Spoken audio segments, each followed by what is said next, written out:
Hello and welcome to the latest episode of Preserving History and Democracy. My name is Cynthia Mendoza, Communications Coordinator for the Doña Ana County Clerk's Office, and today we are joined by Bernadine Caparel, one of our producers. How are you, Bern? I am great, and today we have a special guest. This is going to be really fun.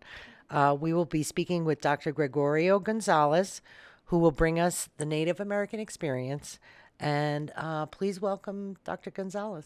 No, thank you all. Yeah, this is quite the treat, and it's an honor to be able to join you all and get to share some stories and some songs and, you know, everything in between. So I'm looking forward to it. We're excited. Can you tell us a little bit about yourself? Yeah, so I'm Gregorio Gonzales. I'm Comanche and Genízaro, and my family comes from, I've got relatives all over the place. I'm very fortunate in that way, but my home community is up in the Taos Valley in Ranchos de Taos.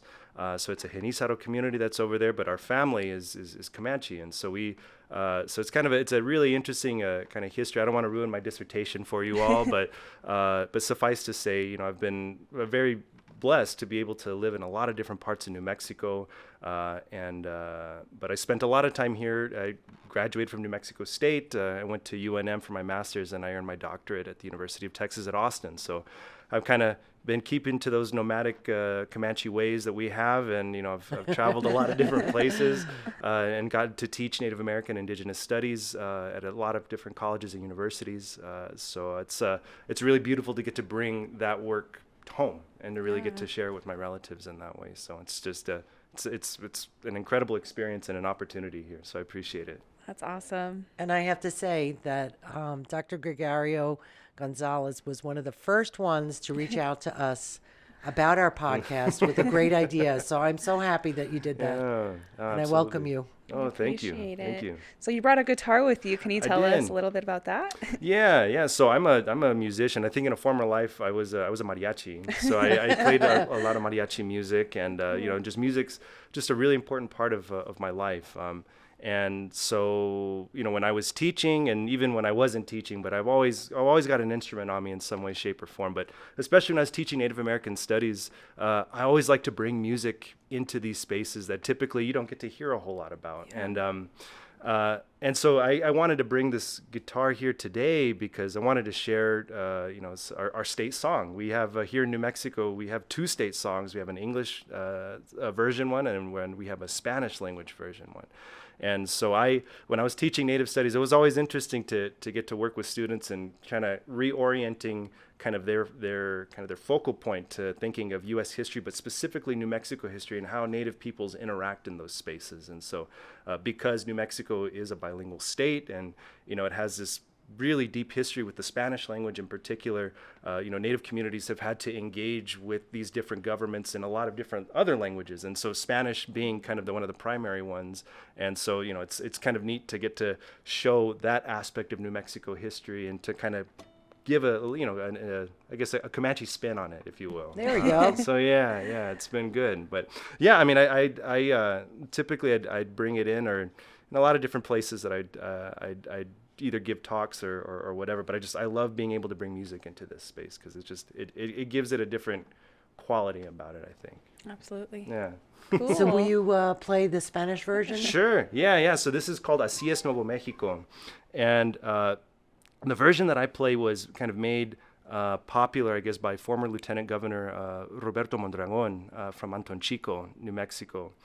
And I really like this version because it's got a good feel, but it's I think the original composer was Amado Lucero, I believe. But yeah, if you're curious about it, you can look it up online, and you know, Roberto Mondragon's his version is by far the standard. So, but I wanted to share a little bit of my take on it, if you will. Sounds so good. Let's try it out.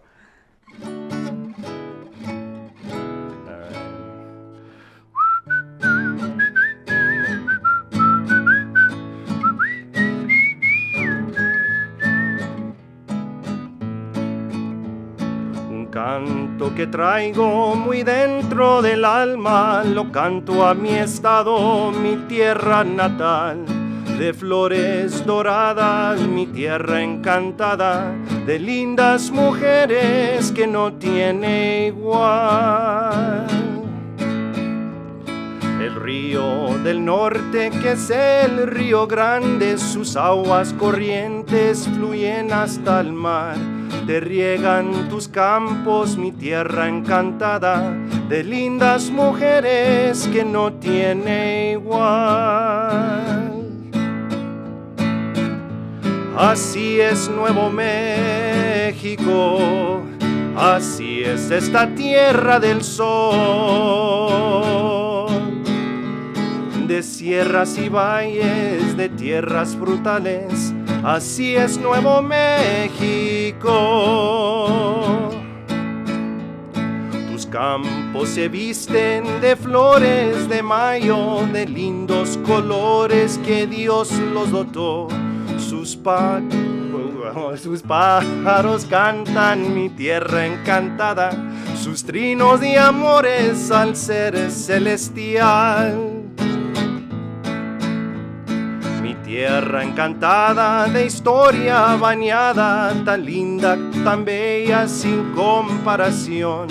Te rindo homenaje, te rindo cariño, soldado valiente te rinde su amor. Así es Nuevo México, así es esta tierra del sol, de sierras y valles, de tierras frutales, así es Nuevo México.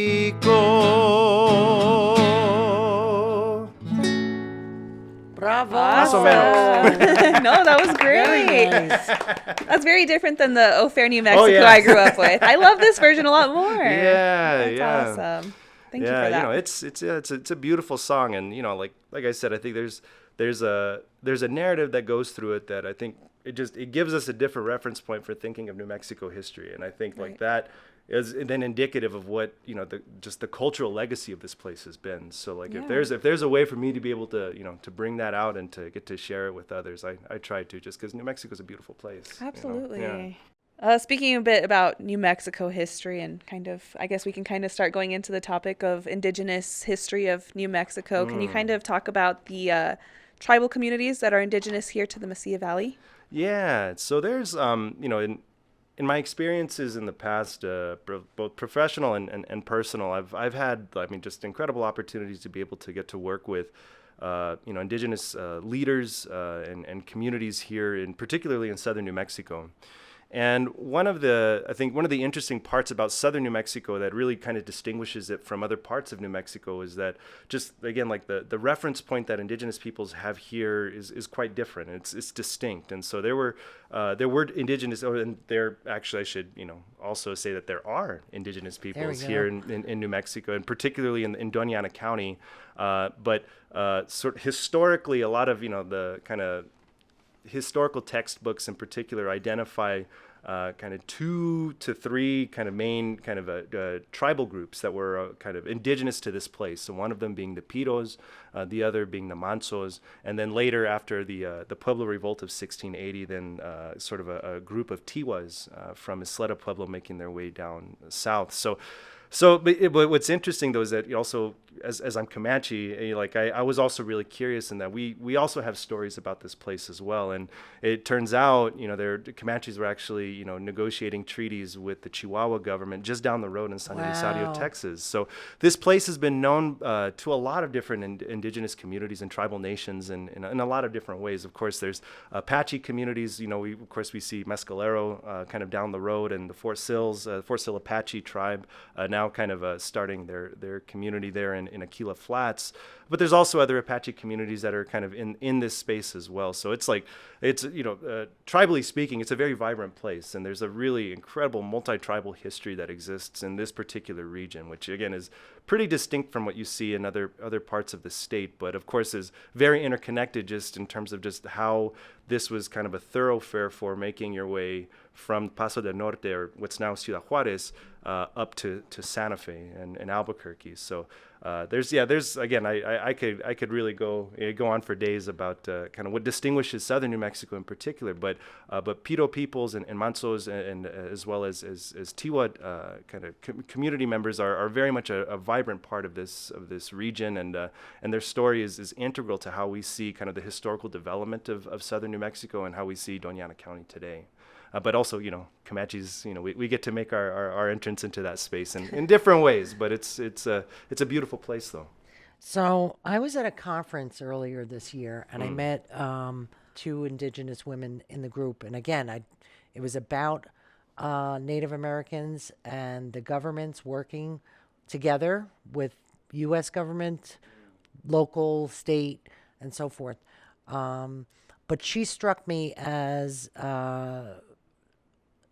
pretty intensely telling us the story of how hard it is for her to get health care. Yeah. And if she had a sore throat, it wouldn't bring her to the doctor because it would just take too long. It would be gone by the time she had an appointment. But I'm wondering what's going on with that. Well, I mean, it's a challenge here in New Mexico, right? And yet, we're fortunate in that we're in a place where there are 24 federally recognized tribal governments. 24. So these are there's sovereign nations, each with their own forms of government, each with their distinct languages, forms of social organization. So we're very blessed in that tribal nations have known this place for far longer than the United States was even an idea. And they've been self-governing in a way, which precedes, any kind of even the entrance of the Spaniards in 1598. So in that way, it's kind of an interesting way to think of New Mexico history, in that we're not just seeing kind of the arrival of the United States or the invasion of the United States in 1846, but we actually have to think of colonization and that whole kind of history going from south to north. And so as a part of that, what really distinguishes New Mexico tribes and especially Pueblo governments was that they really kind of defied sort of those expectations of what kind of European, what their kind of assumptions of what indigenous governance looks like and how it's, how it manifests. And so to make a short story long here, what the interesting part about how the United States interacts with tribal governments, or at least federally recognized tribal governments, is it's a government-to-government relationship. And so in that way, there is a sort of a trust responsibility that the federal government has to tribal nations. And so that also includes education, it includes healthcare, it includes these different kinds of things which are not, which is quite distinct from what you would think of like kind of the social welfare system, and that these are, again, like for tribal governments, these are not racial or ethnic minorities, but these are distinct political societies. And so there's a difference there. Yeah, it's a very distinct kind of relationship that has. And so with that brings kind of a different orientation for how we think of those kinds of programs that are, from the federal government even to the state government, and which makes, I think, New Mexico really distinct in that New Mexico, the state of New Mexico, interacts with tribal governments quite differently than other state governments, in that tribal governments and the state government they interact quite directly, whereas kind of the common sort of practice is that tribes typically just only interact with the federal government, given that sort of government-to-government relationship. I was going to say a lot happens in Washington. Right. Not and so, back in the state it occurs in. Yeah, and so which is interesting, because in New Mexico, like, it was actually tribal leaders here in New Mexico that insisted that they have direct conversations with the state government, and now that's also starting to kind of I think enter into spaces like city government and county governments. Okay, and very good. So there's New Mexico just really distinguishes itself in terms of how it engages with tribal governments, and I think that's what we have that is just really unique, in that the programs that have been put forth, again, whichever kind of level of government we're talking about. They're oriented in a direction where tribes have very much had a voice in a space, and yet we also see things like education and healthcare, of course, where they're very much lacking, and yet we have 10% of our population is American Indian, is Native American. So it's a really kind of a distinct kind of experience that we have here in New Mexico, and yet again, like it is quite important that we understand that relationship is a political relationship, not kind of seeing as racial or ethnic minorities, which is its own kind of can of worms in some ways, but yeah, New Mexico's kind of been really at the forefront of leading those discussions. Why do you think that discussion isn't happening in other states across the USA? It seems like New Mexico is very, we want to recognize our indigenous tribes and really have a relationship with them. Why do you think that's not happening anywhere else? Yeah, I think, one, maybe it's not necessarily sheer numbers, because there are other places like Arizona, which, or Oklahoma or California, where there's a ton of tribes over there. And again, each of these states kind of have their own ways of thinking of what state tribal relations look like. I think just, to give a shout out to New Mexico history in some ways is that, we also have to understand that like almost 200 years before the United States was even an idea, there was already, like, tribes were already engaging with the Spanish crown as peers. Right. And, they were as peers, right. So and that's a very different way of seeing kind of what those interactions look like as compared to where it's like it creates a domestic dependent relationship with and that's, again, I'm really getting into the weeds of my federal Indian policy class, so if you all want to check it out sometime, I'm more than happy to share, but I think New Mexico, just again, our focal point is so distinct as compared to other parts of the country, in that tribes were already, I mean, here's a really good way of thinking of it. Like the Comanche Nation, for example, so my tribe, they were already identified in Spanish colonial records as early as 1706. So that's 70 years before, the Declaration of Independence. Right. And Comanches in particular were already independently negotiating treaties with the New Mexico government. And so again, before Philadelphia, before the colonies, all that stuff, right? Like Comanches were already seeing sort of a way of insisting on self-governance, but as seeing it as something that they have to engage with again as peers, not as kind of in any other kind of a way, but as a political relationship that and sometimes it was it benefited each side, and other times it went a different direction, right? Okay.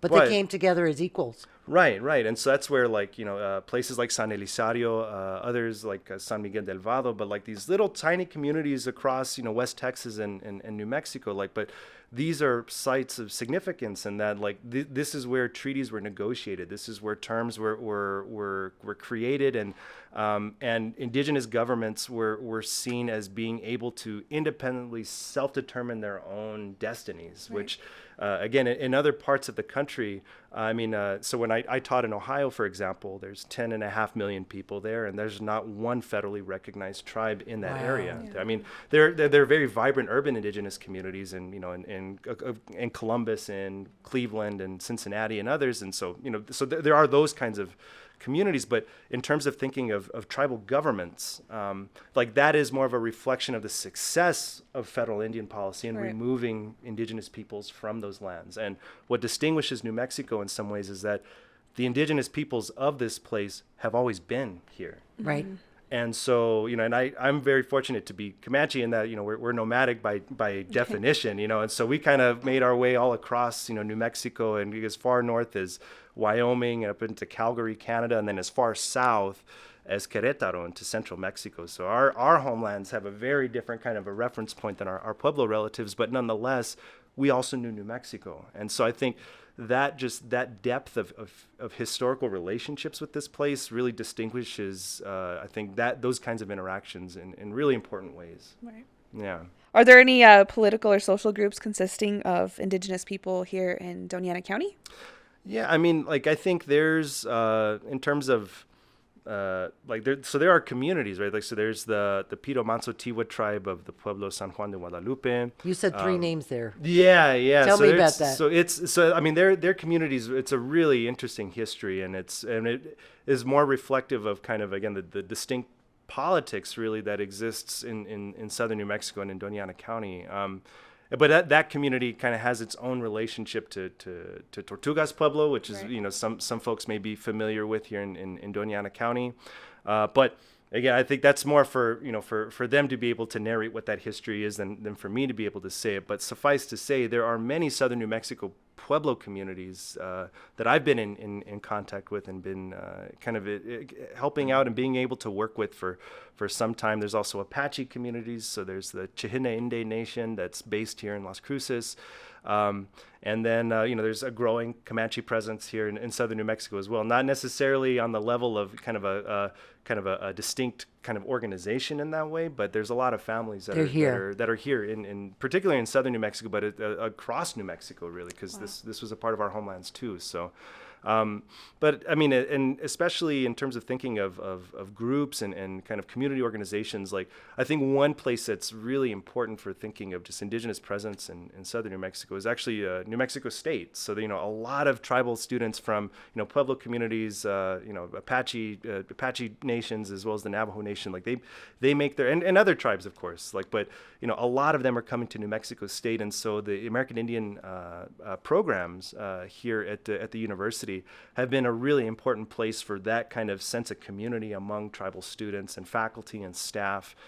So New Mexico State's kind of been the seedbed in many ways for how those, how we see those. And yet, of course, there are also distinct communities here that are kind of independent of the university as well, which, just makes it for all the more of an interesting interaction and environment to see those kind of conversations take place. We had an intern last year. Patsy, yeah. Patsy.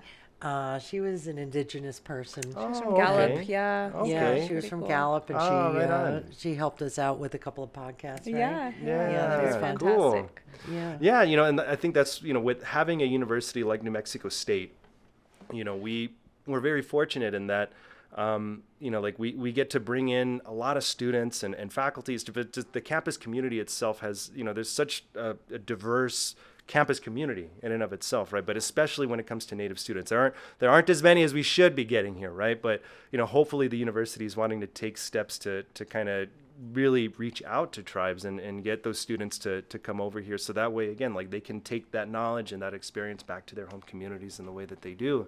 Yeah. When I was both a student at New Mexico State and then when I later was teaching, it became important to see how that sense of community was being developed and it was being maintained and sustained on campus and off campus. And I think that's, again, really the neat thing is that we're kind of at a point in time now where there's some really fascinating conversations that are happening within these communities that are taking place in a way that we haven't really heard before. And I think to kind of bear witness to that, but to also get to support it in the way that I can it's quite the blessing. So. Yeah, we're kind of in a unique place to see Indian country really taking shape in southern New Mexico in a really distinct way. Cool. What made you want to teach? Well, I know that's a broad question. That's a good question, right? I think, part of it was I kind of fell into it in some ways. I wasn't sure if I was going to be teaching. Like when I was doing my doctoral work at the University of Texas at Austin, I dedicated that project really to my home community in Rancho Setaos, but I also worked in another Genisaro community in it's called the Pueblo de Abiquiu. So it's going up into the Rio Chama Valley, so a little bit northwest of Española. And so again, I don't want to ruin 200 pages of $10 words for you all, but but it's a good read, I think. Right? But what was interesting about that project was it was very community kind of specific in some ways, and it really dug its fingers into the very distinct histories and lived experiences of families and those particular communities. And so I had always kind of like known that there was, I wanted my work to have sort of a community specific focus. I wanted it to be community based, and I wanted that work to really serve community in those kinds of ways. And and what's been interesting is that since that time though, I earned my doctorate in 2017, and then I kind of, I was very fortunate to get a postdoctoral fellowship at the University of California at Santa Barbara. And so like that experience really just kind of became the foundation in some ways for seeing how this writing and research can be focused in New Mexico, and it can serve kind of, New Mexico students.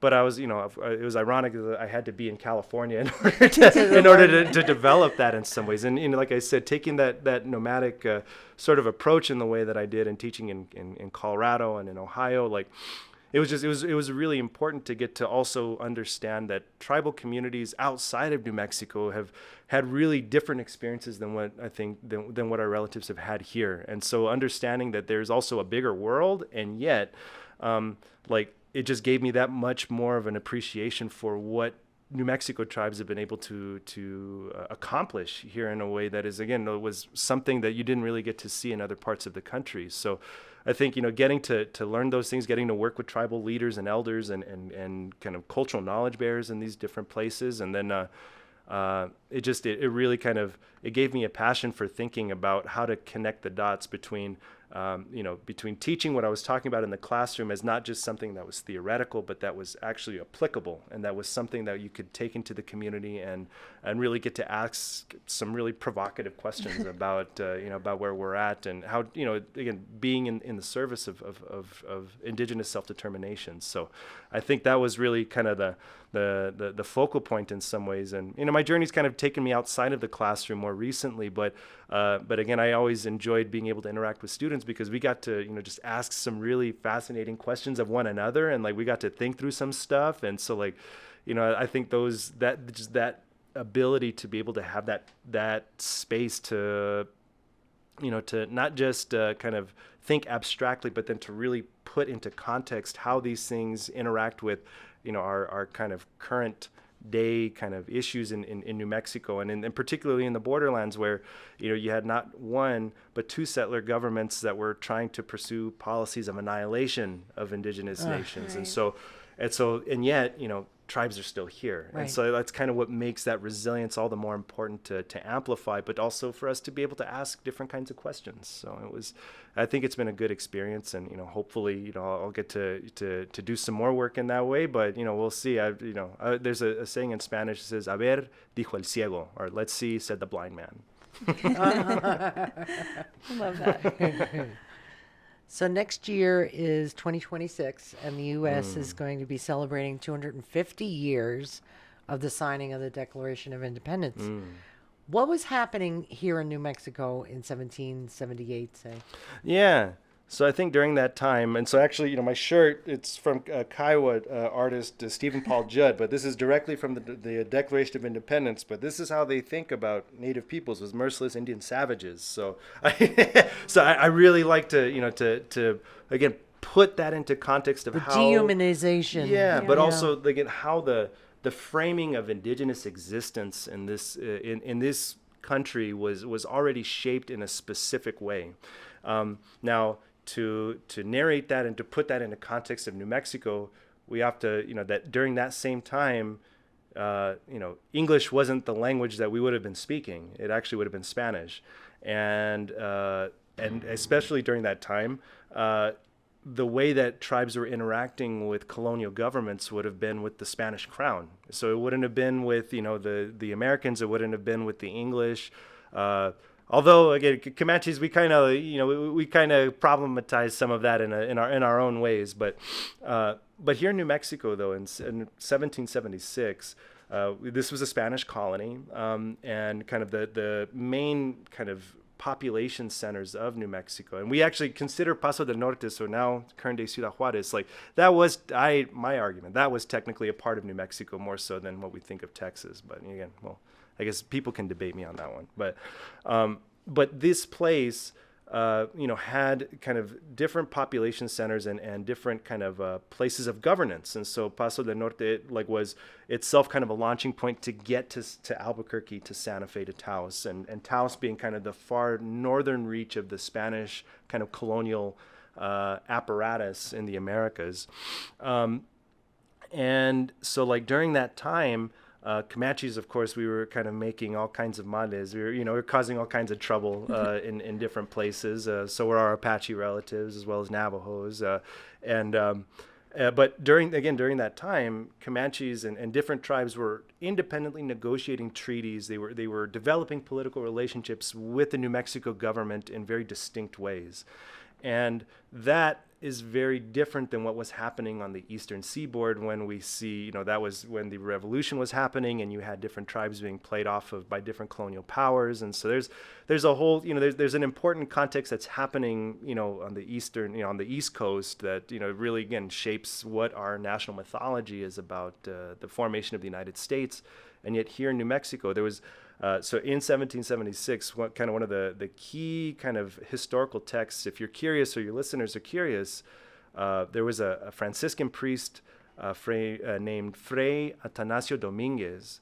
And he was kind of like this, I guess you could think of him as like the church's auditor at that time. And so he went around, he ended up getting permission to come up to New Mexico and essentially to do this massive inventory of all the missions. But it's like a primary source document of just the sheer materials of what existed in New Mexico. And so we have a record of, at that same time that the American Revolution is happening, is that you have the Spanish crown essentially trying to make sense of, because again, during that time, the civil government and the Catholic Church, they oftentimes interacted and they were, they blurred, right? There wasn't a separation of church and state, right? And so often they were also at times in competition with one another, specifically for native labor, but oftentimes their policy goals were very much the same, in that they wanted to, bring as many indigenous peoples into the church, which therefore, kind of created submission to the Spanish crown. And Comanches were not too keen on that. So you don't say. Yeah.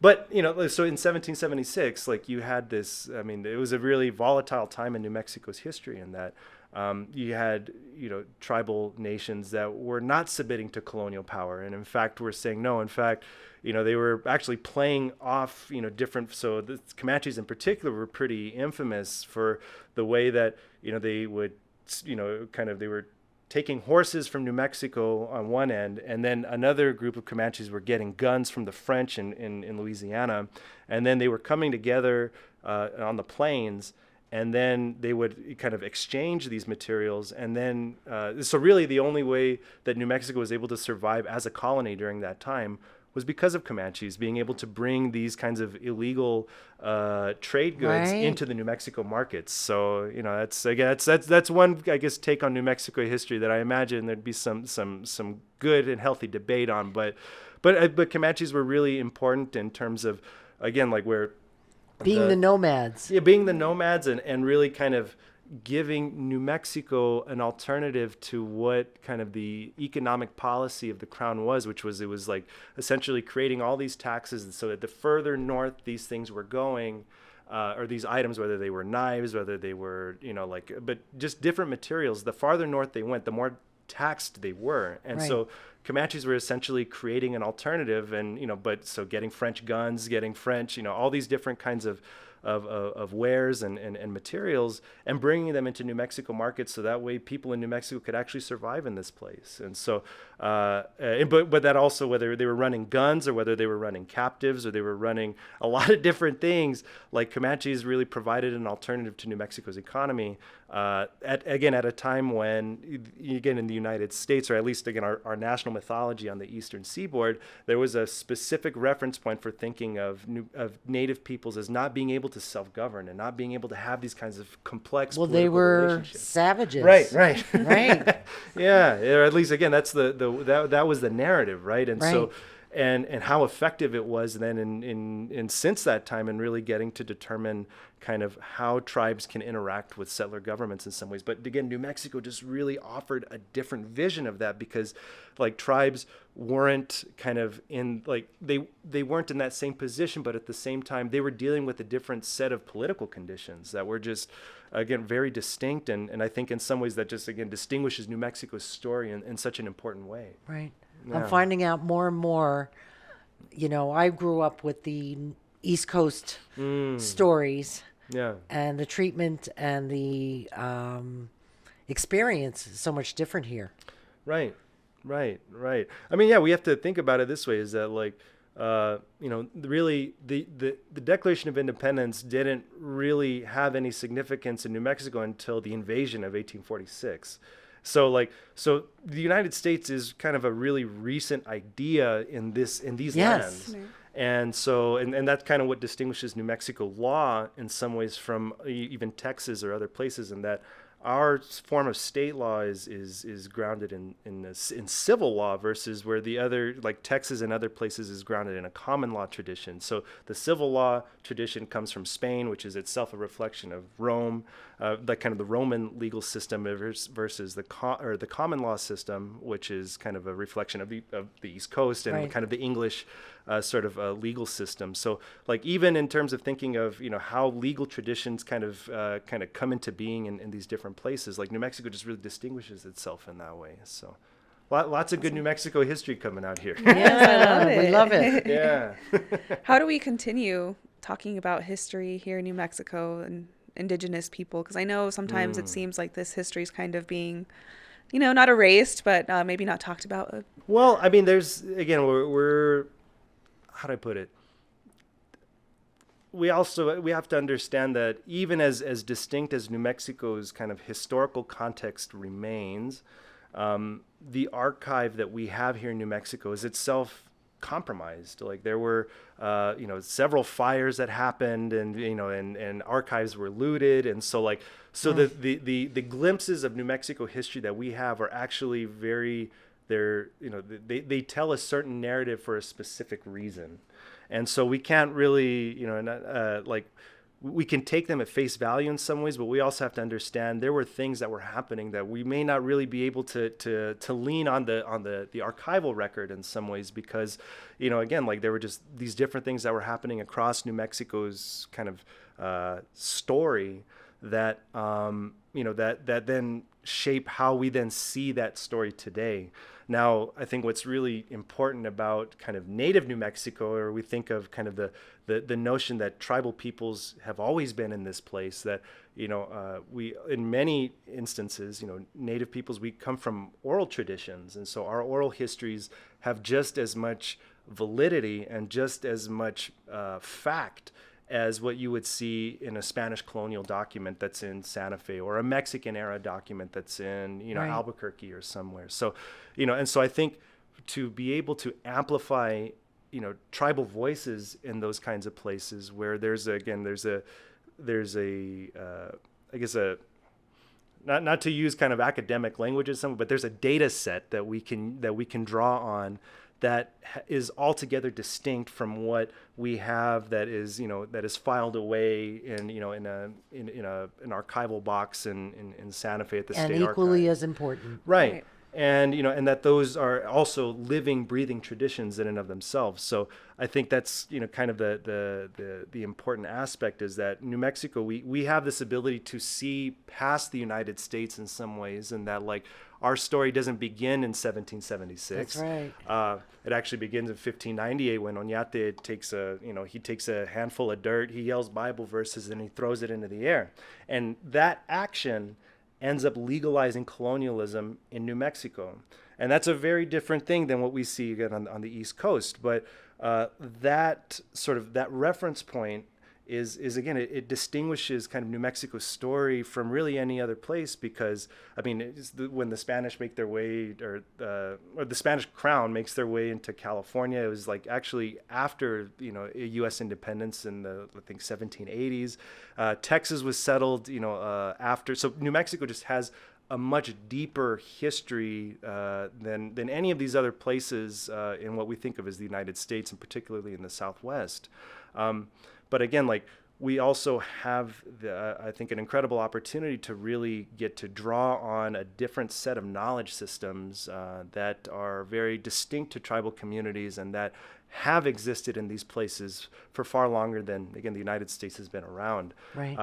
I think, again, part of the challenge is that at least, again, my experience working in the classroom, and even, when I've worked in state government, is that, there's oftentimes I guess a push, or there's kind of almost an assumption that, well, if we're hearing kind of oral histories in some ways, that's not really as valid, or that's not really as factual as what you would see that's on a written record. Right.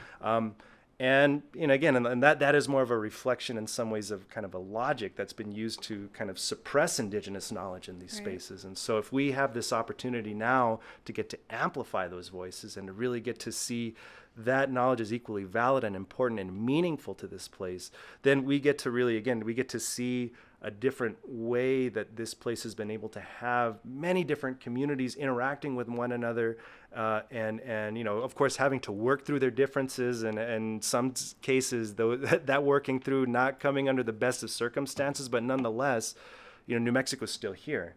And we have this this incredible opportunity to draw on the work and the experience, and I think the legacies of tribal governments in a way that is just, it really distinguishes New Mexico's experience from really many other places. So I love being able. I taught this class on Indigenous ways of knowing. And and I found it to be a thought-provoking class in some ways. It sounds like it, yeah. Because in some ways, like, in the United States, we have 574 federally recognized tribal governments, right? It's, again, each of them their own forms of government, having their own languages, their own, cultural practices, these kinds of things. So to talk about as broad of a, and that's just the United States, right? We're not even talking of Mexico. We're not talking Canada, right. First Nations, Métis and Inuit.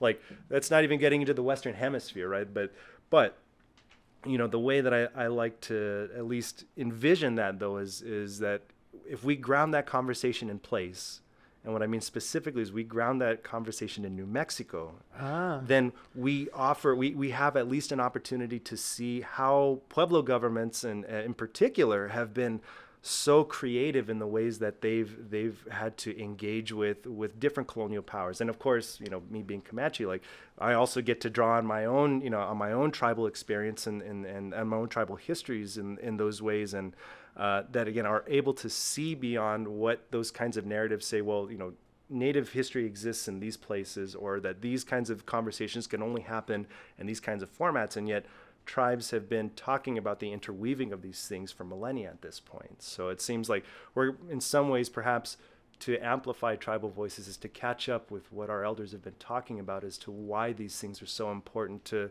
the way that we relate to one another in some ways. And that's just, not even thinking of it, the political aspect of just what does it mean to develop good relations with your neighbor. And, right.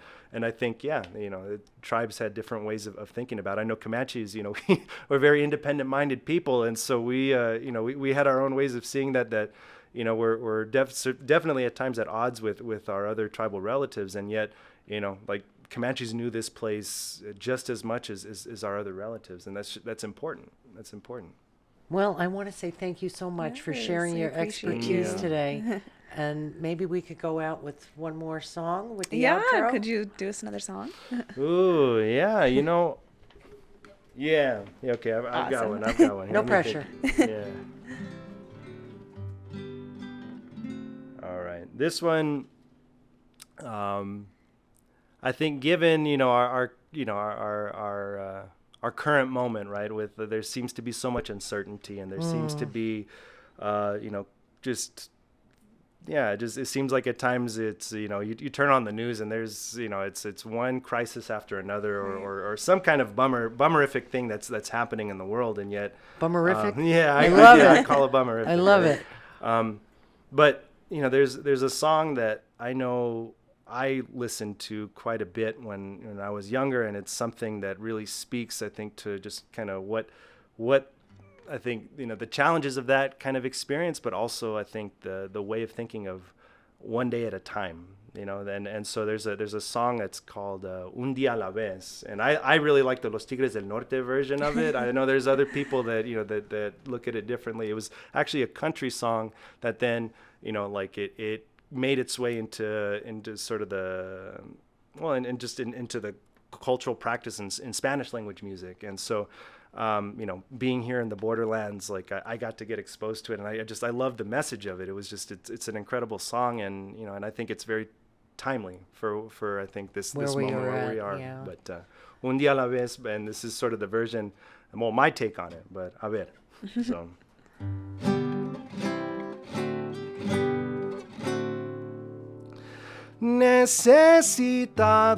Necesitado encuentro, Señor, ayúdame a ver, yo quiero saber lo que debo hacer, muestre el camino que debo seguir, Señor, por mi bien yo quiero vivir un día a la vez, un día a la vez, Dios mío, es lo que pido de ti. Dame la fuerza para vivir un día a la vez. Ayer ya pasó, Dios mío, mañana quizás no vendrá. Ayúdame hoy, yo quiero vivir un día a la vez. Tú ya viviste entre los hombres. Tú sabes, mi Dios, que hoy es al peor, es mucho el dolor, hay mucho egoísmo y mucha maldad. Señor, por mi bien yo quiero vivir un día a la vez, un día a la vez, Dios mío, es lo que pido de ti. Dame la fuerza para vivir un día a la vez. Ayer ya pasó, Dios mío, mañana quizás no vendrá. Ayúdame hoy, yo quiero vivir un día a la vez.